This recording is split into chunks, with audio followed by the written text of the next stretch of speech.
Most people think war is a fire, a violent rupture, a breakdown, a tragic moment when order fails and powerful people scramble to put the flames out. That is how the public is trained to see it. A crisis, a deviation, a terrible interruption of normal life. But what if that is not the full picture?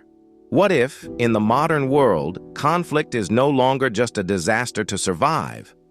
What if it has become an environment entire systems have learned to feed on? Call it the perpetual conflict engine. Not a single conspiracy, not one secret room, not one mastermind hovering over a map in the dark. Something colder than that, something more durable. A machine made of incentives, contracts, careers, fear, bureaucracy, lobbying, emergency power, media urgency, revolving doors, and permanent threat language. A machine that does not always need total victory. It does not need the flames to consume the whole world. It only needs them to keep burning. Under the perpetual conflict engine, the battlefield is just the visible layer. It is the theater curtain. What the public sees are missiles, speeches, ruined streets, grieving mothers, flags, front lines, and press conferences. But behind that curtain is another war entirely. A war of appropriations, procurement, backlogs, advisory boards, sanctions enforcement, intelligence authorities. Contractor expansion, reconstruction contracts, think tank narratives, and emergency powers that quietly outlive the emergency that justified them. In that hidden layer, conflict is not just destruction, it is throughput. Fear becomes funding. Funding becomes contracts. Contracts become careers. Careers become influence.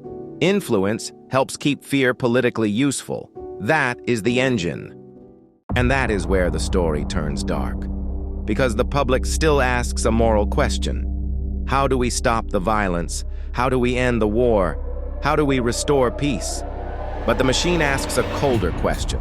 How do we manage the environment? That distinction changes everything.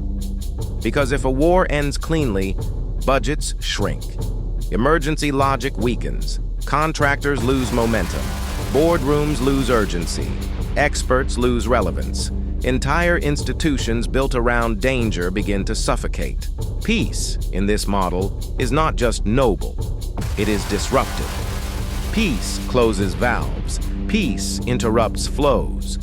Peace is not only the end of suffering. It is the end of a revenue stream, a justification structure, a career ladder, a political mood. So under the perpetual conflict engine, the threat does not always need to be defeated. It only needs to remain alive enough to justify the machine. That is why the modern world can feel trapped in endless management. The enemy changes names, the region changes borders, the language evolves. Terror becomes extremism. Extremism becomes insurgency. Insurgency becomes cyber threat. Cyber threat becomes national resilience. The label changes, but the pressure remains. A new danger appears. The public is told the moment is urgent. Billions move. Authorities expand. Contractors mobilize. Experts flood the airwaves. Years pass, and somehow the threat is still here. Still dangerous enough to require more money, more patience, more intervention, more surveillance, more sacrifice. Then you start noticing the people who move through the system. Former officials stepping into defense boardrooms, retired generals becoming consultants, security insiders becoming lobbyists. The same world that defines danger later profits from managing danger. None of that has to prove a master plan to feel disturbing. The deeper issue is structural. The membrane between public danger and private benefit becomes so thin that the same worldview can circulate through both without friction. Threat is no longer just a national emergency. It becomes a market condition, a business climate, a source of continuity. And once you see that, the language starts sounding different. National security, readiness, stabilization, humanitarian response, rules-based order, counter-extremism. Sometimes those words describe real needs, but sometimes they may also serve as polished coverings over a harder truth. The system has adapted to conflict so deeply that conflict has become infrastructure. Not an interruption of normal life, part of normal life, not an exception, a permanent operating climate. That is why the most useful wars in this model are not the total wars.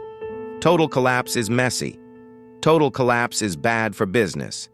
Total collapse destroys the board itself. What the engine prefers is something more controlled.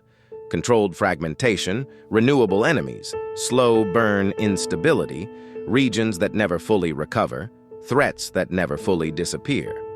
Enough violence to keep the public afraid, enough order to keep the contracts flowing, enough uncertainty to make every expansion of power sound responsible. That is the genius of the perpetual conflict engine. It does not need peace to disappear forever. It only needs peace to remain premature, always just out of reach, always one more threat away, always one more escalation away, always one more intelligence warning, one more policy paper, one more act of retaliation, one more crisis, one more fragile ceasefire, one more reason why now is not the time to step back. The machine does not need to scream. It does not need to rant. It only needs respectable people, speaking calmly and professionally, explaining why the danger cannot quite be allowed to end. And that may be the most haunting part of all. The people sustaining the engine may not look like monsters. They may look like experts, analysts, executives, former officials, advisors, statesmen. They may speak in the language of duty, realism, prudence, and stability.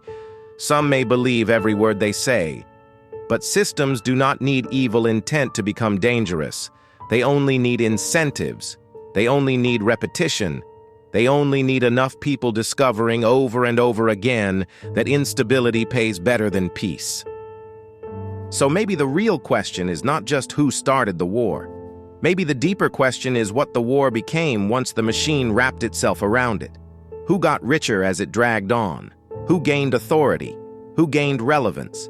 Who gained political insulation? Who gained contracts? Who gained urgency? Who learned that fear could be refined into policy, transformed into budgets, converted into legitimacy, and fed back into the public as necessity? Because that is what this may really be. Not chaos alone, not incompetence alone, not simply a world failing to solve its problems, but a civilization that has become strangely efficient at metabolizing conflict into power.